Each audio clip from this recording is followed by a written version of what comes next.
मारवाड़ी में एक कहावत है कि ज्यों ही सिर मुंडाया और ओले गिरे। ऐसा ही राजस्थान अधीनस्थ कर्मचारी बोर्ड कर रहा है, ऐसा ही आरपीएससी कर रहा है।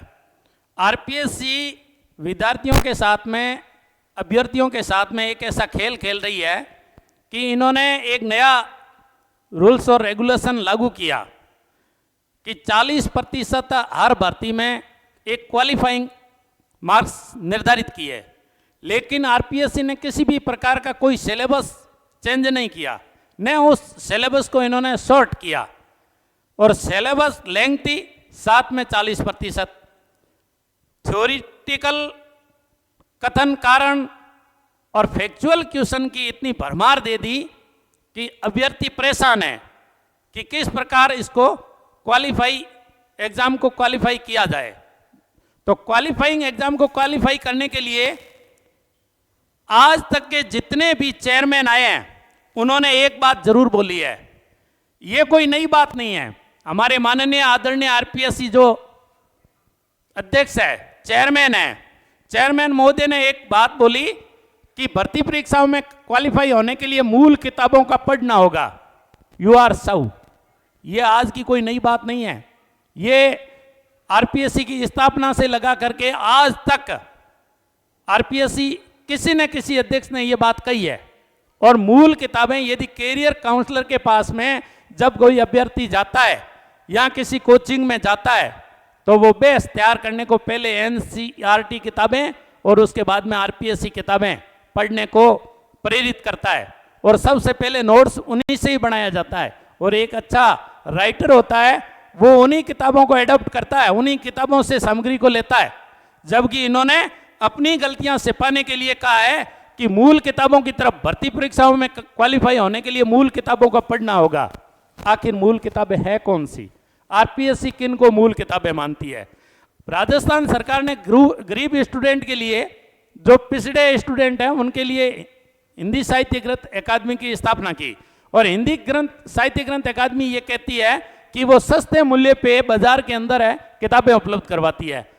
इतिहास आर्ट्स फैकल्टी से लगा करके इतिहास, ज्योग्राफी, सामाजिक की जितनी भी, मानवीय की जितनी भी किताबें हैं वो उपलब्ध करवाती है और साइंस फैकल्टी में भी उपलब्ध करवाती है। लेकिन आखिर राजस्थान हिंदी ग्रंथ अकादमी है, उनकी किताबें, मूल किताबें कही जाएगी या आरबीएससी की कही जाएगी या एनसीईआरटी की कही जाएगी?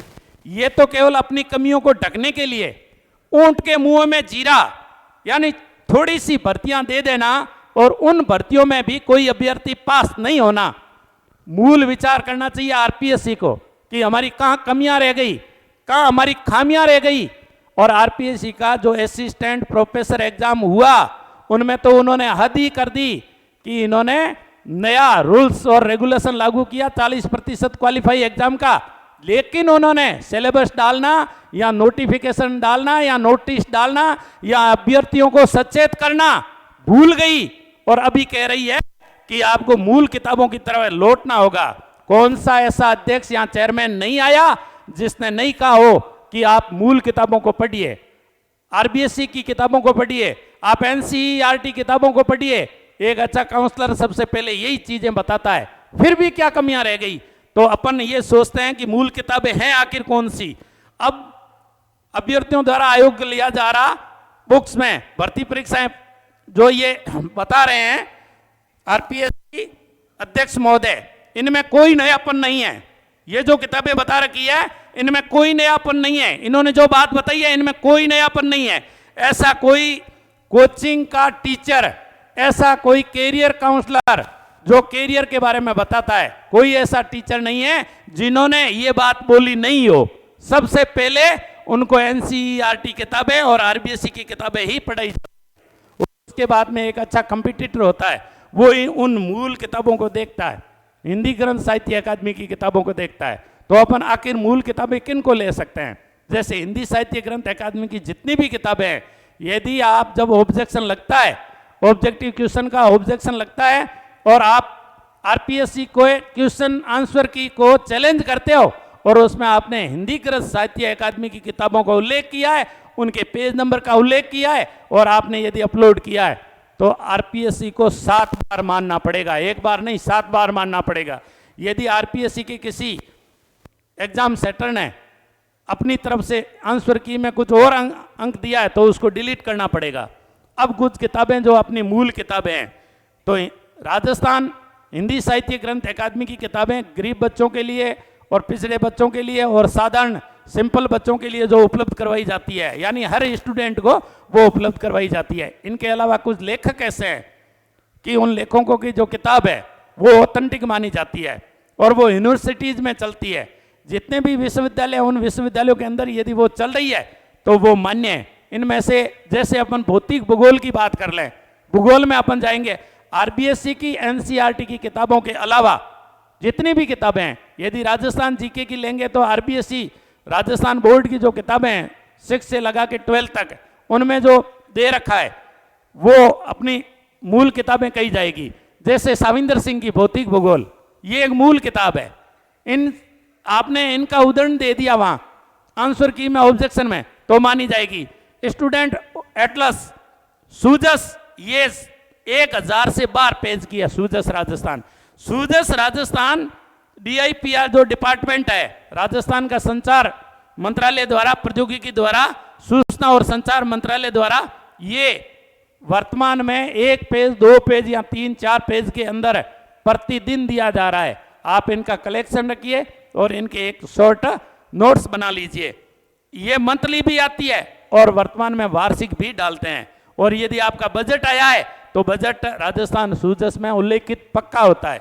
तो ये राजस्थान सूजस एक वार्षिकांक आता है जो बड़े पेज का है। ये पुराना मेरे पास उपलब्ध था तो मैंने आपको दे रखा है। ये जैसे राजस्थान के आरबीएससी की एनसीईआरटी बेस्ड की किताब है, भूगोल में प्रयोगात्मक कार्य है, इनसे बाहर 11th क्लास की किताबें। मानचित्रों में, मानचित्रों द्वारा भूगोल के सिद्धार्थ की है। ऐसे ही महेश वर्णवाल की समग्र भूगोल, ये भी एक मूल किताब है। जैसे औद्योगिक भूगोल, ये हिंदी ग्रंथ साहित्य अकादमी की किताब है। राजनीतिक भूगोल हिंदी ग्रंथ साहित्य अकादमी की किताब है। राजस्थान टूरिस्ट एटलस, ये आजादी के बाद स्वर्णिम भारत, ये भी जो है आरबीएससी में लगती है। एनसीईआरटी बेस्ड, एनसीईआरटी की किताबें जब राजस्थान बोर्ड में लागू हो गई तो राजस्थान के विद्यार्थियों में जीके और राजस्थान की जानकारी के लिए राजस्थान बोर्ड ने अलग से किताबें निकाली 6 से 12। उनमें जैसे आजादी के बाद स्वर्णिम भारत, ये 6 से 12 तक किताबें चलती है। भारत भौतिक का पर्यावरण 11th की किताब है, आरबीएससी में चलती है। ऐसे ही भूगोल में प्रयोगात्मक, ऐसे ही वैकल्पिक भूगोल जो अपनी किरण कंपटीशन की आती है, इन्हें भी अपन क्रॉनिकल की जो किताब आती है उन्हें भी अपन ऑथेंटिक मान सकते हैं। ऐसे खूब सारी किताबें, जैसे मानव भूगोल, ये मैंने एनसीईआरटी का उदाहरण दिया है। तो मूल भूगोल में या मूल किताबों में मूल कौन सी किताबें हैं, आखिर मूल किताबों की तरफ लौटना होगा। यूआर साहू का बयान वर्तमान में सुर्खियों में, ये कोई नया बयान नहीं है, हर अध्यक्ष ने ये बयान दिया है। और एक अच्छा अभ्यर्थी होता है वो मूल किताबों को पढ़ता है, इसमें कोई नयापन नहीं है। लेकिन ऊंट के मुंह में जीरा जितनी भर्तियां निकलती है और उसमें भी पद खाली रहे। क्या अभी भी पहली बार ही ऐसा हुआ है कि मूल किताबों से उठा करके उन्होंने क्वेश्चन दिए हैं, अभ्यर्थियों को आ ही नहीं रहे हैं। एग्जाम सेटर है, उसने किसी किताब को पढ़ करके, 2-4 किताबों को पढ़ करके दिया है। मेरी गारंटी है कि एग्जाम सेटर के अलावा यदि दूसरा पास हो रहा है तो ही होगा एग्जाम सेटर। एग्जाम सेटर के अलावा यदि वो उसने मूल ये सोच ही लिया है कि मुझे इस एग्जाम को टफ बनाना है, हार्ड बनाना है, कठिन बनाना है, तो कोई भी बना सकता है। आप मुझे दे दो, मैं ज्योग्राफी का ऐसा पेपर बना दूंगा कि उसमें कोई क्वालिफाई नहीं कर पाएगा। वो चाहे पीएचडी धारी हो, चाहे वो यूनिवर्सिटी का डीन हो, और वो चाहे यूनिवर्सिटी का चांसलर हो, कोई हो, उसे क्वालिफाई नहीं कर पाएगा। यदि सेटर ने ये सोच लिया है कि मुझे कंसेप्चुअल और साथ में फैक्चुअल डाटा को इस प्रकार समायोजित करना है कि आपको चारों ऑप्शन आ रहे हैं और वही आपको अच्छी तरह आ रहे हैं, तो भी आप यदि सोच लिया है तो पास नहीं कर पाएंगे। अब मूल किताबों की लौटना कहना, बच्चे सारे अभ्यर्थी जितने हैं वो पहले किताबों को पढ़ते हैं और वो भी आरपीएससी ऐसे गाइड ला करके पढ़ने वाले हैं, वो वैसे भी पास नहीं होते हैं।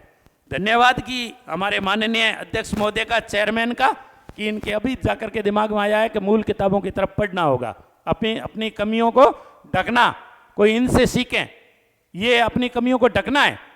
नौकरियां अभ्यर्थियों को देने के लिए होती है। आपने 40% कर दिया तो आपका जो एग्जाम का पैटर्न है उसको भी आपको चेंज करना चाहिए।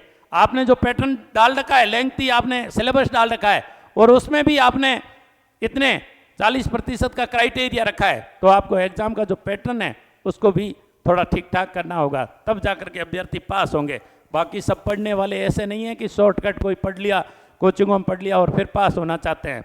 अब बेयर एक्ट है, बेयर एक्ट लंबा चौड़ा है, और यदि आपको संविधान का क्वेश्चन पेपर बनाना है और आपने बेयर एक्ट से दे दिया है, तो बेयर एक्ट से मैं कहता हूं कि बेयर एक्ट लेके बैठेगा ना देने वाला, फेल करने वाला, यदि कोई एक ही एक्ट के अंदर यदि उप नियम देखेगा और इसमें किसी भी 8-10 उप नियम में से एक उप नियम दे दिया और बताएं कि इनमें से कौन सा है, तो बेयर एक्ट के अंदर या आर्टिकल के सब आर्टिकल 8-10 सब आर्टिकल होते हैं। यदि जैसे कह दिया कि आरपीएससी की स्थापना कौन से गठन, कौन से सब आर्टिकल के तहत होती है, ऐसे खूब सारे क्वेश्चन होते हैं। यदि आपको हराना है, आरपीएससी का ये कर्तव्य बनता है, राजस्थान अधीनस्थ बोर्ड का ये कर्तव्य बनता है कि वो अभ्यर्थियों को जीत की तरफ ले जाए, न कि अभ्यर्थियों को हार की तरफ ले जाए।